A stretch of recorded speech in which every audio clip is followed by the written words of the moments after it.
ಶ್ರೀ ಗುರುಗಣಪತಿಭ್ಯಾಂ ನಮಃ. ಶ್ರೀ ಶಾರದಾಂಬಾಯೇ ನಮಃ. ಎಲ್ಲ ನನ್ನ ಆತ್ಮೀಯ ವೀಕ್ಷಕ ಬಂಧುಗಳಿಗೆ ನಮಸ್ಕಾರ.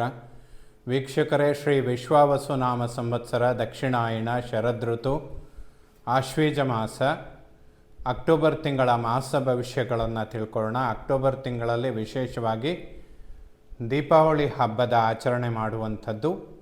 20ನೇ ತಾರೀಕು ನರಕ ಚತುರ್ದಶಿ, ಕೇದಾರೇಶ್ವರ ವ್ರತ, ಧನಲಕ್ಷ್ಮಿ ಪೂಜೆ ಮಾಡುವಂತಹ ದಿನ. ಎಲ್ಲ ಆಸ್ತಿಕರು ಕೂಡ ಅಮ್ಮನವರ ಕೃಪೆಗೆ ಪಾತ್ರರಾಗಿ ಅಂತ ಹೇಳ್ತಾ, ವ್ರತಾಚರಣೆ ಮಾಡುವಂತಹ ಪದ್ಧತಿ ಇರುವಂಥವರು ವ್ರತವನ್ನು ಶ್ರದ್ಧಾಭಕ್ತಿಯಿಂದ ಆಚರಿಸಿ ದೈವ ಕೃಪೆಗೆ ಪಾತ್ರರಾಗಿ ಅಂತ ಹೇಳ್ತಾ, 21ನೇ ತಾರೀಕು ಅಮಾವಾಸ್ಯೆ, ಬಲೀಂದ್ರನ ಪೂಜೆ ಮಾಡುವಂಥದ್ದು. 22ನೇ ತಾರೀಕು ದೀಪಾವಳಿ ಹಬ್ಬ, ದೀಪಗಳ ಹಬ್ಬ. ಎಲ್ಲರ ಜೀವನದಲ್ಲಿ ಒಂದು ಹೊಸ ಬೆಳಕು ಅನ್ನುವಂಥದ್ದು ಪ್ರಾರಂಭ ಆಗಲಿ, ಅತಿಶಯವಾದ ಶುಭ ಫಲಗಳನ್ನು ಕಾಣುವಂಥವರಾಗಲಿ ಅಂತ ಹೇಳ್ತಾ, ಈ ಅಕ್ಟೋಬರ್ ತಿಂಗಳಲ್ಲಿ ಬದಲಾಗುವ ಗ್ರಹಗಳ ಬಗ್ಗೆ ವಿಮರ್ಶೆ ಮಾಡೋದಾದರೆ, ಅಕ್ಟೋಬರ್ 2ನೇ ತಾರೀಕು ಬುಧ ತುಲಾರಾಶಿಯನ್ನು ಪ್ರವೇಶ ಮಾಡ್ತಾನೆ. ಅದೇ ತಿಂಗಳು ಅಕ್ಟೋಬರ್ 24ನೇ ತಾರೀಕು ಬುಧ ಮತ್ತೊಮ್ಮೆ ತುಲಾರಾಶಿಯಿಂದ ವೃಶ್ಚಿಕ ರಾಶಿಯನ್ನು ಪ್ರವೇಶ ಮಾಡ್ತಾನೆ. ಅಕ್ಟೋಬರ್ 9ನೇ ತಾರೀಕು ಶುಕ್ರ ಕನ್ಯಾ ರಾಶಿಯನ್ನು ಪ್ರವೇಶ ಮಾಡ್ತಾನೆ. ಅಕ್ಟೋಬರ್ 17ನೇ ತಾರೀಕು ಸೂರ್ಯ ತುಲಾರಾಶಿಯನ್ನು ಪ್ರವೇಶ ಮಾಡ್ತಾನೆ. ಅಕ್ಟೋಬರ್ 18ನೇ ತಾರೀಕು ಗುರುಬ್ರಹ್ಮನ ಪರಿವರ್ತನೆ. ವರ್ಷಕ್ಕೆ ಒಂದು ರಾಶಿಯನ್ನು ಬದಲಾಯಿಸುವಂತಹ ಗುರುಗ್ರಹ ಕೇವಲ 5-6 ತಿಂಗಳಿಗೆ, ಅಂದರೆ ಈ ಅಕ್ಟೋಬರ್ 18ನೇ ತಾರೀಕು ಮಿಥುನ ರಾಶಿಯಿಂದ ಕರ್ಕಾಟಕ ರಾಶಿಯನ್ನು ಪ್ರವೇಶ ಮಾಡ್ತಾನೆ. ತನ್ನ ಉಚ್ಚ ಕ್ಷೇತ್ರಕ್ಕೆ ಗುರು ಬರ್ತಾನೆ. ಗೋಚಾರದಲ್ಲಿ ಗುರು ಯಾವಾಗ ತನ್ನ ಸ್ವಕ್ಷೇತ್ರ ಅಥವಾ ಉಚ್ಚ ಕ್ಷೇತ್ರದಲ್ಲಿರ್ತಾನೆ, ಆವಾಗ ಗುರುಬಲ ಅನ್ನುವಂಥದ್ದು ಎಲ್ಲ ರಾಶಿಯವರಿಗೂ ಕೂಡ ಸಿಗುತ್ತೆ ಅಂತ ಹೇಳ್ತಾರೆ. ಗುರು ಬಲವಾಗಿದ್ದಾಗ ಪ್ರಯತ್ನಗಳು ಕಡಿಮೆ ಇದ್ದರೂ ಕೂಡ ಪ್ರತಿಫಲಗಳು ಹೆಚ್ಚಾಗಿರುತ್ತೆ. ಗುರುಬಲ ಕಡಿಮೆ ಇದ್ದಾಗ ಪ್ರಯತ್ನಗಳು ಎಷ್ಟೇ ಇದ್ದರೂ ಕೂಡ ಪ್ರತಿಫಲಗಳು ಕಡಿಮೆ ಆಗೋದಕ್ಕೆ ಶುರುವಾಗುತ್ತೆ. ಹಾಗಾಗಿ ಗುರುವಿನ ಒಂದು ಅನುಗ್ರಹ ಅತ್ಯಂತ ಅವಶ್ಯಕ ಎಲ್ಲ ರಾಶಿಯವರಿಗೂ ಕೂಡ. ಸೊ ಈ ಅಕ್ಟೋಬರ್ 18ನೇ ತಾರೀಕು ಗುರು ತನ್ನ ಉಚ್ಚ ಕ್ಷೇತ್ರಕ್ಕೆ ಬರುವಂಥದ್ದು ಎಲ್ಲ ರಾಶಿಯವರಿಗೂ ಕೂಡ ಬಹಳಷ್ಟು ಅನುಕೂಲಗಳನ್ನು ಮಾಡಿಕೊಡೋದಕ್ಕೆ ಈ ಒಂದು ಪರಿವರ್ತನೆ ಖಂಡಿತವಾಗ್ಲೂ ಕಾರಣವಾಗುತ್ತೆ. ಶುಭ ಫಲಗಳನ್ನು ಖಂಡಿತವಾಗ್ಲೂ ಕೊಡುತ್ತೆ. ಅಕ್ಟೋಬರ್ 27ನೇ ತಾರೀಕು ಕುಜ ತನ್ನ ಸ್ವಕ್ಷೇತ್ರವಾದಂತಹ ವೃಶ್ಚಿಕ ರಾಶಿಯನ್ನು ಪ್ರವೇಶ ಮಾಡ್ತಾನೆ. ಈ ಎಲ್ಲ ಬದಲಾಗುವಂತಹ ಗ್ರಹಗಳಿಂದ ಅಕ್ಟೋಬರ್ ತಿಂಗಳಲ್ಲಿ ಮೀನರಾಶಿಯವರ ಮಾಸ ಭವಿಷ್ಯ ಹೇಗಿರುತ್ತೆ ಅಂತ ತಿಳ್ಕೊಳ್ಳೋಣ. ಹೆಚ್ಚೇನು ಕನ್ಫ್ಯೂಸ್ ಆಗುವ ಅವಶ್ಯಕತೆಗಳಿಲ್ಲ. ಮೀನರಾಶಿಯವರಿಗೆ ಇದು ಒಂದು ಅದ್ಭುತವಾದಂತಹ ಸಮಯ. ಅಕ್ಟೋಬರ್ 18ರಿಂದ ಡಿಸೆಂಬರ್ 12ರ ತನಕ ಗುರುಬಲ ಅನ್ನುವಂಥದ್ದು ಪ್ರಾರಂಭ ಆಗುತ್ತೆ. 7.5 ಮಧ್ಯಭಾಗದಲ್ಲಿರುವಂತಹ ಮೀನರಾಶಿಯವರು ಖಂಡಿತ ಅನುಕೂಲಗಳನ್ನು ಕಾಣ್ತೀರಾ. ಕಳೆದ 2-2.5 ವರ್ಷಗಳಿಂದ ಯಾವುದೆಲ್ಲ ಸಮಸ್ಯೆಗಳನ್ನು ನೋಡ್ತಾ ಬಂದಿರ್ತೀರ, ಅದೆಲ್ಲ ಒಂದು ಪರಿಹಾರಗಳನ್ನು ಕಂಡುಕೊಳ್ಳುವಂತಹ ಸಮಯ ಆಗಿರುತ್ತೆ. ಅದೆಲ್ಲದಕ್ಕೂ ಕೂಡ ಅನುಕೂಲಗಳು ಉಂಟಾಗುತ್ತೆ. ಈ ಸಮಯದಲ್ಲಿ ಖಂಡಿತ ಪ್ರಯತ್ನಗಳನ್ನು ಹೆಚ್ಚಿಸ್ಕೊಂಡ್ರೆ ಅನುಕೂಲಗಳನ್ನು ಖಂಡಿತವಾಗ್ಲೂ ನೋಡ್ತೀರ. ಮೀನರಾಶಿಯವರಿಗೆ ಗುರುಬಲದ ಪ್ರಾರಂಭ ಅದ್ಭುತ ಸಮಯ. ಅಕ್ಟೋಬರ್ 18ರಿಂದ ಡಿಸೆಂಬರ್ 12ರ ತನಕ ನಿಮ್ಮ ಎಲ್ಲ ಕಾರ್ಯಗಳಲ್ಲಿ ಯಶಸ್ಸು, ಮಾನಸಿಕ ನೆಮ್ಮದಿ, ಆರೋಗ್ಯ, ಉದ್ಯೋಗದಲ್ಲಿ ಅಭಿವೃದ್ಧಿ, ಬಡ್ತಿ, ಪ್ರಮೋಷನ್, ಹಣಕಾಸಿನ ಅಭಿವೃದ್ಧಿ, ಕೌಟುಂಬಿಕ ಜೀವನ, ವಿವಾಹ, ದಾಂಪತ್ಯ, ಸಂತಾನ, ಇಷ್ಟೂ ವಿಚಾರಗಳಲ್ಲಿ ಮೀನರಾಶಿಯವರಿಗೆ ಅಭಿವೃದ್ಧಿಗಳು ಉಂಟು. ಖಂಡಿತ ಈ ಸಮಯದಲ್ಲಿ ಪ್ರಯತ್ನಗಳನ್ನು ಹೆಚ್ಚಾಗಿ ಮಾಡಿ. ನಿಮ್ಮ ಯಾವುದೇ ಪ್ರಯತ್ನಗಳು ಹುಸಿಯಾಗೋದಿಲ್ಲ. ಉತ್ತಮವಾದಂತಹ ಪ್ರತಿಫಲಗಳನ್ನು ಖಂಡಿತವಾಗ್ಲೂ ಪಡ್ಕೋತೀರ. ಲಗ್ನ ರಾಶಿಯಲ್ಲಿ ಶನಿ ಸಂಚಾರ ಆಗ್ತಾ ಇರುವಂಥದ್ದು ಸ್ವಲ್ಪ ಮೂಳೆಗಳು ಮತ್ತು ಸ್ನಾಯುಗಳಿಗೆ ಸಂಬಂಧಪಡುವ ಆರೋಗ್ಯದ ಸಣ್ಣ ಪುಟ್ಟ ಬಾಧೆಗಳನ್ನು ಕೊಡುತ್ತೆ. ಅಥವಾ ಸಪ್ತಮಾಧಿಪತಿಯಾಗಿ ಬುಧ ಅಷ್ಟಮದಲ್ಲಿದ್ದು ಕುಜನ ಯುತಿಯಲ್ಲಿರೋದರಿಂದ ಜೀರ್ಣಕ್ರಿಯೆ, ಗ್ಯಾಸ್ಟ್ರಿಕ್ ಸಮಸ್ಯೆಗಳು, ಡೈಜೆಷನ್ ಪ್ರಾಬ್ಲಮ್ಗಳು ಇದೆಲ್ಲ ಸಣ್ಣ ಪುಟ್ಟದಾಗಿ ಬರುವಂಥದ್ದಿರುತ್ತೆ. ಅಕ್ಟೋಬರ್ 18ರ ನಂತರದಲ್ಲಿ ಗುರುದೃಷ್ಟಿ ಅನ್ನುವಂಥದ್ದು ಬಹಳಷ್ಟು ಪರಿಹಾರಗಳನ್ನು ಕೊಡುತ್ತೆ. ಯಾರ್ಯಾರಿಗೆ ಶುಕ್ರದಶೆ ಮತ್ತು ಶನಿ ದಶೆ ನಡೀತಾ ಇದೆ ಅವರಿಗೆ ಸ್ವಲ್ಪ ಸಮಸ್ಯೆಗಳು ಜಾಸ್ತಿ ಇರುತ್ತೆ.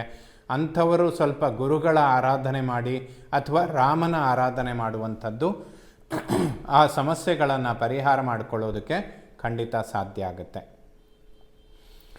ದ್ವಿತೀಯ ಕುಟುಂಬ, ವಾಕ್ಸ್ಥಾನ, ಧನಸ್ಥಾನಾಧಿಪತಿ ಕುಜ ಅಷ್ಟಮದಲ್ಲಿದ್ದಾನೆ. ಇದನ್ನು ಅಷ್ಟಮ ಕುಜದೋಷ ಅಂತ ಹೇಳ್ತೇವೆ. ವಾಕ್ಯಗಳನ್ನು ಸೌಮ್ಯ ಮಾಡಿಕೊಂಡ್ರೆ ಕೌಟುಂಬಿಕ ಜೀವನ ನೆಮ್ಮದಿಯನ್ನು ತಂದುಕೊಡುತ್ತೆ. ಅದರಲ್ಲೂ ಗುರುಬಲ ಪ್ರಾರಂಭ ಆಗ್ತಾ ಇದೆ. ಖಂಡಿತ ಮೀನರಾಶಿಯವರು ಈಗ ಪ್ರಯತ್ನ ಮಾಡಿದರೆ ಇದನ್ನೆಲ್ಲ ಸರಿ ಮಾಡಿಕೊಳ್ಳೋದಕ್ಕೆ ಖಂಡಿತ ಸಾಧ್ಯ ಆಗುತ್ತೆ.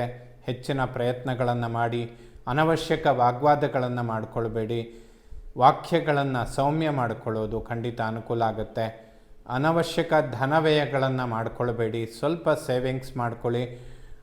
ಅಕ್ಟೋಬರ್ 27ರ ನಂತರ ಅನಿರೀಕ್ಷಿತ ಧನಾಗಮನಗಳು ಅಥವಾ ಹಣಕಾಸಿನ ವಿಚಾರದಲ್ಲಿ ನಿರೀಕ್ಷೆಗಿಂತ ಜಾಸ್ತಿ ಲಾಭಗಳನ್ನು ನೋಡೋದಕ್ಕೆ ಸಾಧ್ಯ ಆಗುತ್ತೆ. ಇದನ್ನು ನೆನಪಿಟ್ಕೊಳ್ಳಿ. ಅಕ್ಟೋಬರ್ 27ರ ನಂತರ ಮೀನರಾಶಿಯವರಿಗೆ ಹಣಕಾಸಿನ ಅಭಿವೃದ್ಧಿಗಳು ತುಂಬ ದೊಡ್ಡ ಪ್ರಮಾಣದಲ್ಲಿ ಉಂಟಾಗುತ್ತೆ.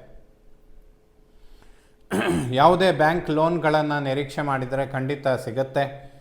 ಅನುಕೂಲಗಳನ್ನು ಕಾಣ್ತೀರಾ ಅಕ್ಟೋಬರ್ 27.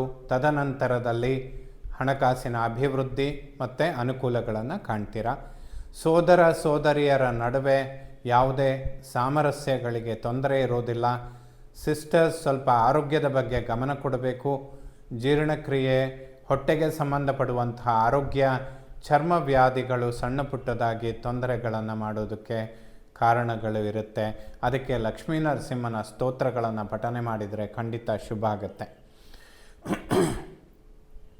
ವಿದ್ಯೆ, ಮಾತೃ, ವಾಹನ, ಸುಖ, ಪ್ರಾಪರ್ಟಿ ಅನ್ನುವಂತಹ ಸ್ಥಾನಾಧಿಪತಿ ಬುಧ ಅಷ್ಟಮದಲ್ಲಿರ್ತಾನೆ. ಅಕ್ಟೋಬರ್ 2ನೇ ತಾರೀಕಿನ ನಂತರ ಮಾತೃವಿನ ಆರೋಗ್ಯದ ಬಗ್ಗೆ ಹೆಚ್ಚಿನ ಗಮನ ಕೊಡುವಂಥದ್ದು ಅತ್ಯಂತ ಅವಶ್ಯಕ.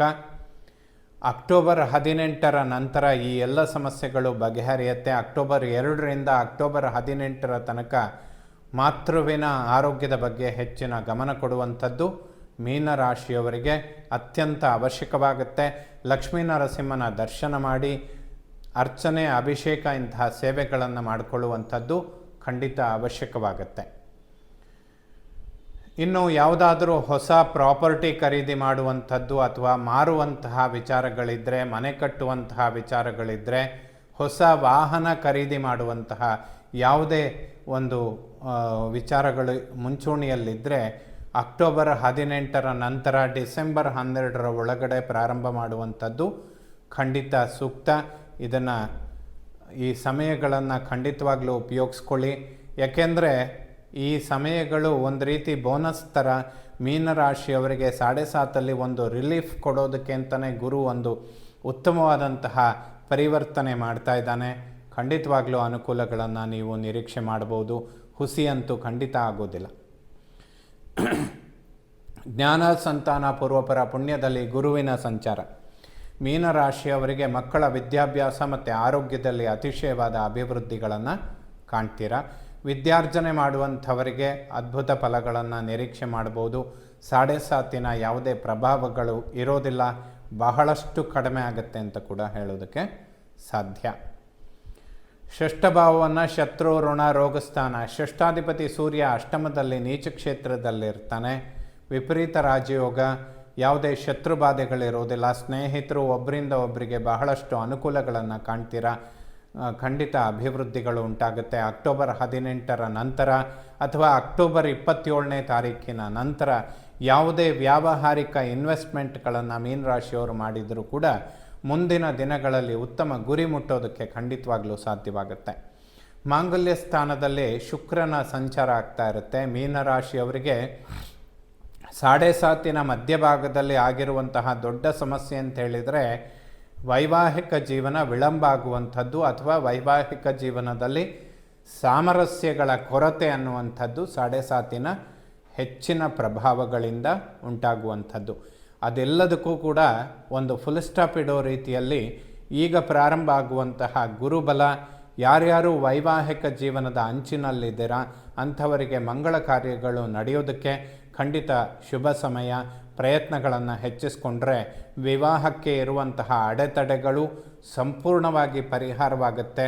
ಖಂಡಿತ ನಿಮ್ಮ ನಿರೀಕ್ಷೆಗೆ ಮೀರಿದಂತಹ ಅನುಕೂಲಗಳನ್ನು ಕಾಣೋದಕ್ಕೆ ಮೀನರಾಶಿಯವರಿಗೆ ಸಾಧ್ಯ ಆಗುತ್ತೆ. ದಂಪತಿಗಳು ಸ್ವಲ್ಪ ಆರೋಗ್ಯದ ಬಗ್ಗೆ ಗಮನ ಕೊಡುವಂಥದ್ದು ಸೂಕ್ತ. ಸಣ್ಣ ಪುಟ್ಟ ಸ್ಕಿನ್ ಅಲರ್ಜಿಗಳು ಉಂಟಾಗುತ್ತೆ ಅಂತ ಹೇಳುತ್ತೆ. ಈ ಹಬ್ಬದ ಸಮಯಗಳಲ್ಲಿ ಆಹಾರದ ಪದ್ಧತಿಗಳನ್ನು ಸ್ವಲ್ಪ ಬದಲಾಯಿಸ್ಕೊಳ್ಬೇಕು. ಯಾವುದೇ ಒಂದು ರೀತಿಯ ಒಂದು ಹಬ್ಬಗಳ ಆಚರಣೆಗಳನ್ನು ಸೇಫ್ಟಿ ನೋಡಿಕೊಳ್ಳುವಂಥದ್ದು ಅತ್ಯಂತ ಅವಶ್ಯಕವಾಗುತ್ತೆ. ಅಷ್ಟಮ ಮೃತ್ಯುಸ್ಥಾನ ರವಿ, ಕುಜ ಮತ್ತು ಬುಧನ ಸಂಚಾರ ಅನ್ನುವಂಥದ್ದು ಮೃತ್ಯುಸ್ಥಾನದಲ್ಲಾಗ್ತಾ ಇರುತ್ತೆ.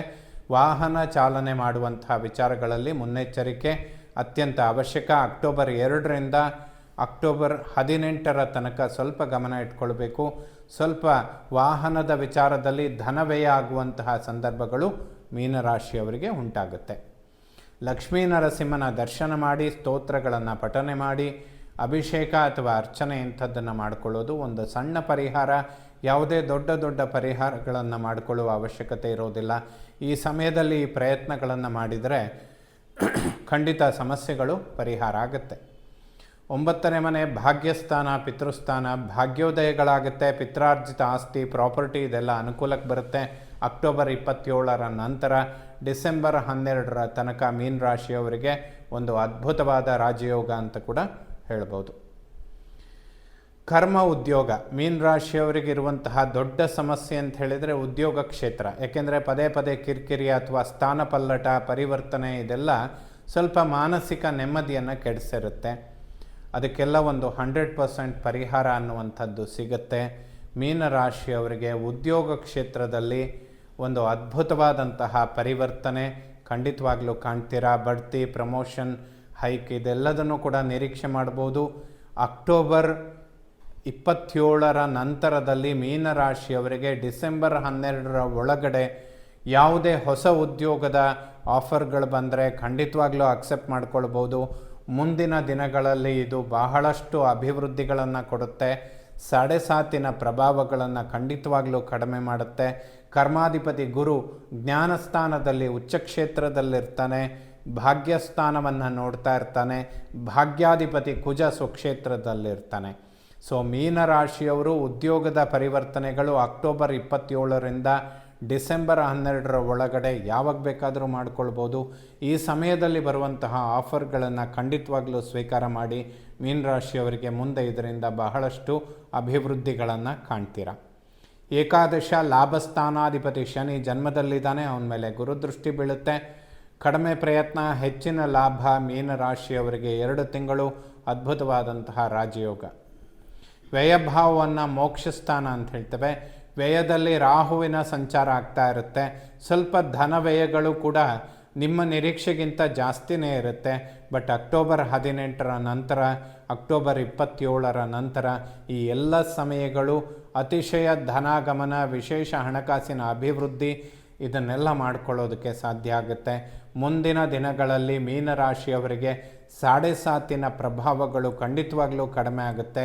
ಗುರುಬಲ ಅನ್ನುವಂಥದ್ದು, ಅದರಲ್ಲೂ ಕೂಡ ತ್ರಿಕೋಣದಲ್ಲಿ ಪಂಚಮದಲ್ಲಿ ಗುರುವಿನ ಒಂದು ಅನುಗ್ರಹ ಎಲ್ಲ ರಾಶಿಯವರಿಗೂ ಕೂಡ, ಅದರಲ್ಲೂ ಮೀನರಾಶಿಗೆ ಅತಿಶಯವಾಗಿ ಒಂದು ಅನುಕೂಲಗಳನ್ನು ಮಾಡಿಕೊಡುತ್ತೆ. ವೀಕ್ಷಕರೇ, ಮೀನರಾಶಿಯವರಿಗೆ ಗುರುಬಲ ಪ್ರಾರಂಭ ಆಗ್ತಾ ಇದೆ.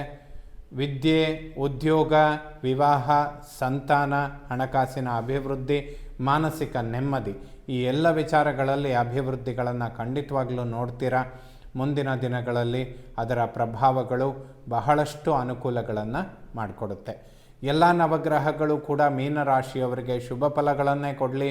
ಶ್ರೀ ಶಾರದಾ ಪರಮೇಶ್ವರಿಯ ಸಂಪೂರ್ಣ ಅನುಗ್ರಹ ಎಲ್ಲ ನನ್ನ ವೀಕ್ಷಕ ಬಂಧುಗಳ ಮೇಲಿರಲಿ. ಶುಭವಾಗಲಿ ವೀಕ್ಷಕ.